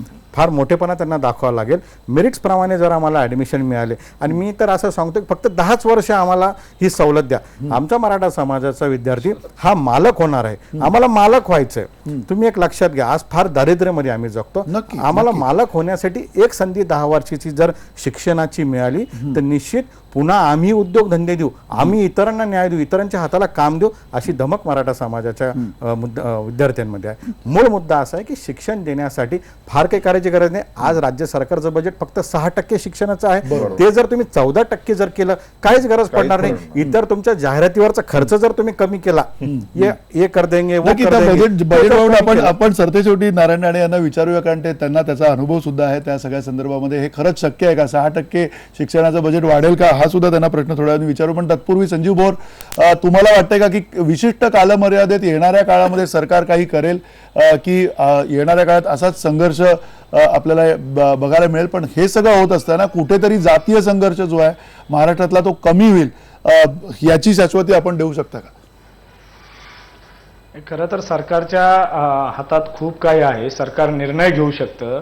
अतिशय चांगले, मागाशी माझ्याकडनं चुकून उल्लेख झाला तो Chitralekha versus state of Mysore, Hyderabad मी चुकून म्हटलो, या सर्वोच्च न्यायालयाचा जो निकाल आहे या प्रकरणातला, तो संदर्भ घेऊन अतिशय भक्कम बाजू सरकार न्यायालयात मांडू शकेल. नारायण राणे समितीचा अहवाल असेल, त्याच्या मागचा बापट आयोग कमिशनचा अहवाल आणि खत्रे आयोगाचा अहवाल, या तिन्ही आयोगांच्या अहवालाची जर संलग्नता आपण तपासली, परस्पर पूरकता जर तपासली, तर चांगलं म्हणणं मानण्यासाठी अतिशय पूरक असे अहवाल आहेत. आपण जरी कोणी म्हणत असेल की हे आयोग मराठा समाजाच्या विरोधात आहेत, परंतु बापट आयोगाचं जरी उदाहरण घेतलं तरी 5 सदस्यांपैकी 4 सदस्यांनी अतिशय स्पष्टपणे म्हटलेलं आहे की मराठा समाज हा सामाजिक दृष्ट्या मागासलेला आहे, मराठा कुणबी एकच आहे. अगदी या आयोगाकडे आम्ही हजारो पुरावे सादर केले. आपल्या माध्यमातून जाहीरपणे सांगतो, मी स्वतः माझे सगळे शालेय शिक्षणातले दाखले वगैरे मराठा म्हणून आहेत, परंतु मी कुणबी आहे, माझ्याकडे कुणबीचं प्रमाणपत्र आहे, आणि माझी पत्नी मात्र मराठा आहे. तिचं मात्र कुठेही कुणबी म्हणून कागदपत्र निघत नाही, नोंदी निघत नाही. आमचे पिढ्यानपिढ्यांचे रोटीबिटी व्यवहार आहे. मग आता आम्ही जे सातत्याने सांगतो मराठा कुणबी एकच आहेत, अशी हजारो उदाहरणं आम्ही या आयोगांकडे दिलेले आहेत, पुरावे दिलेले आहेत. पुन्हा पुन्हा तो वाद का निर्माण केला जातो? रोटीबिटी व्यवहार आहेत. राहिला कोकणातल्या कुणबींचा प्रश्न, तेवढा एक भाग सोडला, जर उत्तर महाराष्ट्र, पश्चिम महाराष्ट्र, विदर्भ, मराठवाडा या सगळ्या भागातल्या मराठा आणि कुणबींचे रोटीबिटी व्यवहार होत आहेत. अनेक वर्षांपासून पिढ्यानपिढ्या ते होत आलेले आहेत. म्हणून आम्ही सातत्याने म्हणतो की मराठा आणि कुणबी एकच आहेत, आणि कुणबी जर मागासलेले आहेत तर मराठा मागासलेलेच आहेत ना मग. आणि म्हणून सरकारने या बाबीकडे गांभीर्यानं पाहणं गरजेचं आहे. याच्यात कुठेही वाद निर्माण करण्याचा प्रश्न नाही. कुणबी म्हणून आरक्षण मिळालेलं आहे, उपलब्ध आहे. फक्त काही त्रुटी आहेत त्या दूर करायच्या, तेवढं मानसिकता प्रबलता सरकारने दाखवली नक्की, पाहिजे. नक्की. तेवढा स्ट्रॉंग निर्णय घेण्याची नक्की भूमिका सरकारने घेतली तो पाहिजे. निर्णय सरकार कधी घेतोय ह्याच्याकडे सगळ्यांचं लक्ष आहे. अर्थात प्रवीण गायकवाड येणाऱ्या या निर्धारित कालावधीपर्यंत सरकार आपलं प्रतिज्ञापत्र सादर करेल असं तुम्हाला वाटतंय का? नाही, मला बिलकुल वाटत नाही. कारण मी पहिलं सुरुवातीला सांगितलं की संघाची मूळ भूमिका आणि शिवसेनेची मूळ भूमिका ही आरक्षणाला आणि घटनेला विरोध करणारी आहे. त्यात फार काही बदल झालेला नाही. सत्तेत राहण्यासाठी ते वेगवेगळ्या वल्गना करतात. एवढा मोठा समाज ज्यावेळेस रस्त्यावर येतो, कारण हे मताचं राजकारण आहे. मत म्हणजे ही काय मोर्चा मुका आहे आणि संख्या बोलकी आहे. आणि म्हणून वेळ काढूपणा करत एकदा हे मोर्चे संपले की तो विषय परत थंडावणार आहे हे त्यांना माहिती आहे. परंतु मला या ठिकाणी सरकारला सांगायचं की आता उद्रेक होण्याची फार शक्यता आहे. आणि हा उद्रेक सरकार कसा थांबवणार? आपण लोकशाही राज्यामध्ये आहोत आणि लोकशाही राज्यामध्ये बहुसंख्य लोक रस्त्यावर येऊन परत परत तीच मागणी करतात. मग लोक न्यायालय आहे. तसंच या देशामध्ये घटनेत दुरुस्ती करण्याची तरतूद आहे, कायद्यात दुरुस्ती करण्याची तरतूद आहे. कारण समाजाला न्याय मिळाला पाहिजे, सामान्य माणसाला न्याय मिळाला पाहिजे, शेतकरी, कष्टकरी, कामगार वर्गाला न्याय मिळाला पाहिजे, विद्यार्थ्याला न्याय मिळाला पाहिजे. ही भूमिका जर आपण घेणार नसेल तर लोकशाही राज्य स्थापन करून आपण काय केलंय? मला एक गोष्ट या ठिकाणी नम्रपणे सांगायची आहे की गावाच्या आतमध्ये राहणारा जो वर्ग आहे, जो 12 बलुते असेल, 18 आलुते असेल किंवा शेती करणारा, शेतीवर उपजीविका करणारा, मग मराठा हा वर्ग बाजूला ठेवू 2 मिनिटं आपण, जे ओबीसी मध्ये समावेश केलेले आहेत, कुणबी, माळी, धनगर, वंजारी, वाणी, लेवा पाटील किंवा आगरी समाज, यांच्यामध्ये आणि मराठा समाजामध्ये सामाजिक दृष्ट्या ज्यावेळेस आपण सिद्ध करायचा प्रयत्न करतो की हे वेगळे आहेत, त्याला काय निकष लावले जातात? त्यांचे सण उत्सव सारखे आहेत का? त्यांच्या रूढी परंपरा सारख्या आहेत का? त्यांचं बोलणं सारखं आहे का? म्हणून मगाशी सुप्रीम कोर्टाचे न्यायमूर्ती जे इंदिरा साहनी विरुद्ध भारत सरकारमध्ये न्यायमूर्ती होते, 9 न्यायमूर्ती होते, त्याच्यामध्ये होते, त्यांचं वाक्य मला जास्त या ठिकाणी नमूद करावं वाटतं की मंडलच्या 22 निकष होते, त्याच्यामध्ये अंतर्भूत आर्थिक निकष सुद्धा होता. जर ते स्वतः न्यायमूर्ती म्हणतात की मंडलच्या नियमाप्रमाणे मराठा समाज मागासवर्गीय ठरतो, मग अडचण काय आहे? मग फक्त मराठा समाजालाच समावेश करण्यासाठी एक आयोग, दुसरा आयोग, तिसरा आयोग, सरकारचा राणे समिती, बाकीच्या ज्या सगळ्या इतर जाती, मी नम्रपणे सांगतो, मी त्यांच्या विरोधात नाही, फक्त सांगण्याची गरज आहे. कारण विश्लेषण करावं लागतं, समाजाला प्रबोधन करण्यासाठी काही मुद्दे सांगावे लागतात. माळी समाजासाठी कुठला आयोग होता? धनगर समाजासाठी कुठला आयोग होता? वाणी समाजासाठी कुठला आयोग होता? वंजारी समाजासाठी कुठल्याही समाजाला समावेश करताना कुठला आयोग नव्हता. 68 साली 10% आरक्षण ओबीसीसाठी दिलं गेलं होतं. नंतर ज्या वेळेस मंडल कमिशन लागू झालं त्यावेळेस 16% ते वाढवण्यात आलं. त्यावेळेस तरी कुठल्या जाती समावेश केल्या? फक्त मराठा समाजासाठी सगळे निकष, कायदेशीर निकष, घटनेतल्या तरतुदी, आयोग, अहवाल आणि न्यायालयीन प्रक्रिया. न्यायालया बाबतीत मी नेहमी मत मांडत असतो, न्यायालय निर्णय देतं, न्याय देत नाही. न्याय काम हे लोकशाहीमध्ये सरकारचं असतं. सरकार आपली जबाबदारी झटकतं आणि सगळ्या गोष्टी न्याय प्रविष्ट करतं. या देशामध्ये सध्या लोकशाहीप्रमाणे सरकार चालत नाही. प्रत्येक गोष्ट मी सांगतो, माहितीच्या अधिकाराखाली अनेक कार्यकर्ते आता आरटीआयचे कार्यकर्ते म्हणून ओळखले जातात. ते वेगवेगळे प्रश्न न्यायालयात घेऊन जातात. एक व्यक्ती, एखादा समुदाय बहुसंख्य लोकांच्या न्याय हक्कावर गदा आणती. काय व्यवस्था आहे आपल्याकडं?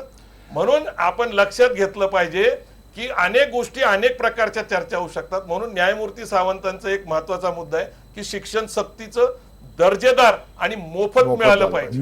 आज मला सांगा की जिल्हा परिषदच्या शाळेमध्ये 7वा वेतन लागू आहे. सगळे मेरिट्सपणे डीएड आणि बीएडचे शिक्षक घेतले जातात. चांगले शिक्षक लोक ज्यावेळेस तिथं आहेत, चांगलं ग्राउंड आहे, चांगल्या शाळा आहेत, मग तिथं दर्जेदार शिक्षण मिळत नाही. आमच्या मुलांना आकर्षण झालं इंटरनॅशनल शब्दाचं. इंटरनॅशनल स्कूलमध्ये जायचं, इंटरनॅशनल स्कूलमध्ये फी जास्त आहे आणि तिथं दुय्यम दर्जाचे शिक्षक आहेत ज्यांना पगार 10 आणि 11,000 रुपयाचा आहे. त्यांना कुठल्याही सरकारी सवलती नाही. एकीकडे सरकार चांगल्या प्रकारचं पगार देत आहे आणि तिथं चांगलं इन्फ्रास्ट्रक्चर आहे, पण सरकारला वाटत नाही की तिथं मुलं जावीत. चांगल्या जिल्हा परिषद, पंचायत समिती, महानगरपालिका, नगरपालिका शाळा काय दुर्गुण आहे त्याच्यामध्ये? नाही नक्की मला नक्की एक चांगलं थोडं उदाहरण विषयांतर सांगायचं नाही वाटतं. मेडिकल कॉलेज प्रवीण गायकवाड थोडंसं विषयांतर म्हणजे तुमचा मुद्दा नक्कीच बरोबर आहे. विषय थोडासा वेळ संपलेला आहे त्यामुळे विषय मी तिथे थांबवतो. तत्पूर्वी नारायण राणे आपल्याला या सगळ्या मुद्द्यावरती येणाऱ्या काळामध्ये जो अहवाल तुम्ही दिलेला आहे त्या अहवालाच्या नंतरच्या काळामध्ये दिलेलं रिझर्वेशन सुद्धा जे आरक्षण आहे ते टिकलं का नाही, आता टिकण्याच्या साठी नेमकं काय केलं पाहिजे असं तुमचा अनुभव म्हणतो?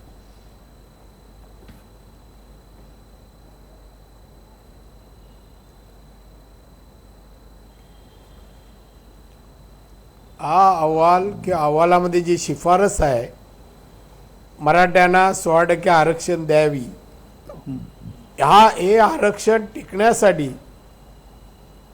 या सरकारने जे प्रतिज्ञापत्र द्यायचं आहे त्या प्रतिज्ञापत्रामध्ये मागासलेला वर्ग मराठा समाज सामाजिक, शैक्षणिक आणि आर्थिक बाबतीत जो सर्वे झाला तो सर्वे हायलाइट करणं आवश्यक आहे, कोर्टाच्या नजरेला आणणं आवश्यक आहे. ज्याप्रमाणे मंडळ आयोग आणि मागासलेला आयोग याचा अहवाल तिथे सादर करण्यात आला त्यावेळेला राणे समितीचा अहवाल आणि त्याचा सर्वे हा दाखवण्यात सरकारने कधी प्रयत्न केला नाही. आता ह्या सरकारने आता देणाऱ्या प्रतिज्ञापत्रात मराठ्यांना आरक्षण मिळण्यासाठी तशा प्रकारचे मुद्दे जे अन्य राज्यामध्ये 52 पेक्षा आरक्षण आहे ते मुद्दे याच्यात समाविष्ट करावे. मागासलेल्या वर्गाची जो सर्वे झाला ते या अफिडेव्हिट मध्ये समाविष्ट करावेत आणि आरक्षण मिळण्याच्या दृष्टीने जे काय अनेक मुद्दे पुढे येत आहेत ते तिथे समाविष्ट करण्यात यावे. नवीन बगल देण्याचे विषय आणू नये. मर्यादा वाढवणं, कुणबी का मराठा, अमुक हे मुद्दे आता का चर्चा करता? आता गायकवाडनी, सन्मान्य गायकवाडांनी अतिशय चांगले मुद्दे मांडले. मराठा समाज जेव्हा आरक्षण मागतो त्याच वेळेला सगळे विषय, सगळे आयोगाची मतं त्याच वेळेला का विचारायला धरतात? आम्ही मराठा समाजाने अन्य जातीच्या लोकांना आरक्षण देताना कधी विरोध, कधी प्रतिमोर्चा कधी काढलेत? इव्हन महाराष्ट्रामध्ये जे मुख्यमंत्री झाले मराठा त्यांनी सर्वांना आरक्षण देताना पुढाकारच घेतला. मग तीच बाब आता गायकवाड बरोबर म्हणाले RSSचा विरोध आहे, शिवसेनेचा विरोध आहे आणि त्या दोघांच्या म्हणण्यानुसार सन्मान्य देवेंद्र फडणवीस कृती करतायत. आरक्षण कसं मिळणार नाही? 18 महिने तुम्हाला अफिडेव्हिट फाईल करायला लागतात, यावरूनच त्यांची मानसिकता लक्ष देते ना. आणि म्हणून आता तरी कोर्टाने जो वेळ दिलाय त्या वेळेमध्ये मराठा समाजाला आरक्षण देण्याच्या संबंधी योग्य बाबी किंवा तशा प्रकारे घटनेत तरतूद केली आहे की मागासलेल्या वर्गाला आरक्षण देण्याचं 15(4) आणि 16(4) मध्ये जे का अधिकार दिले राज्य सरकारला ते अधिकार आणि त्या बाबी सर्वेसह आणि मराठ्यांचा मागासलेपणा दाखवण्याचं काम प्रतिज्ञापत्रात करावं असं मला सरकारला विनंती करावी. नक्की, अर्थात. आणि सरतेशेवटी पुन्हा अनंत दीक्षित, एकूण वातावरण जे महाराष्ट्रातलं आत्ताचं आहे त्या वातावरणाची ते शांत राहणं, ते व्यवस्थित राहणं, अगदी जे गुन्हे घडतायत त्या गुन्ह्याच्या अनुषंगाने जो तणाव निर्माण होतोय ते सगळं निवळणं याचा सगळ्याशी संबंध आहे, या सगळ्या तणावाशी संबंध आहे. राज्य अधिक शांत होत जाणं, राज्य अधिक विकासाच्या दिशेने जाणं, या सगळ्याकडे आपण कधी लवकरात लवकर कशा पद्धतीनं बघणार आहोत? सरकार म्हणून लवकरात लवकर याच्यामध्ये काय केलं पाहिजे असं वाटतं? मला बोलण्याच्या मर्यादा कळतात, म्हणजे नुसत्या लिप सर्व्हिसने काही होणार नाही. याच्यासाठी महत्वाची असते ती दुसऱ्याचा दुःख, प्रश्न समजून घेण्याची मानसिकता सगळ्यात महत्वाची असावी लागते. आणि हे भावनात्मक पातळीवर जाण्यापेक्षा विवेकाच्या, विचाराच्या, देवाणघेवाणीच्या पातळीवरती जाण्याचा प्रयत्न ज्या थराला ज्या ठिकाणी करता येईल त्या ठिकाणी करता आला पाहिजे. म्हणजे आत्ताच्या चर्चेमध्ये एक मुद्दा असा आला होता की फक्त मराठा समाजालाच तुम्ही एवढे निकष कसे काय लावता, बाकीच्यांना तुम्ही मागास कसं ठरवलं? असं आहे, ज्या इंदिरा साहनी खटल्याचा निकाल न्यायमूर्ती सावंतांच्या सहभागासह दिला गेला त्या खटल्याने सुप्रीम कोर्टाने देशाच्या इतिहासात पहिल्यांदा असं सांगितलं की राज्याने कुठल्या जातीमध्ये कोण कोण मागास आहे हे ठरवण्यासाठी एक मागासवर्गीय आयोग वेगवेगळे नेमले गेले पाहिजे. तिथून ती सगळी खरं म्हणजे सुरुवात झाली इंदिरा साहनी खटल्यापासून की कोण मागास आहे आणि कोण मागास नाही. त्यामुळे आपल्याकडे घटना आहे, घटनेची निर्मिती होत असताना आर्थिक निकषावरती फायदे देणं म्हणजे काय, सामाजिक निकषावरती फायदे देणं म्हणजे काय, याची चर्चा झालेली आहे. बरोबर. त्यामुळे अगदीच काहीतरी सगळी शून्यातून आपली सुरुवात झाली असं नाही, परंतु परिस्थिती बदलते. सावंत साहेब म्हणाले ते शिक्षणाचं बरोबर आहे, परंतु आपल्याकडे फक्त काहीतरी शिक्षणाचा अभाव आहे म्हणून हे सगळं निर्माण होत आहे, हा देखील एक भ्रम आहे, हे याच वेळी लक्षात घेतलं पाहिजे. शिक्षणाने जीवनाची संपूर्ण प्रक्रिया समजत नाही, त्यामुळे शिक्षण मिळायला पाहिजे सगळ्यांना मोफतपणाने, हे बरोबर आहे.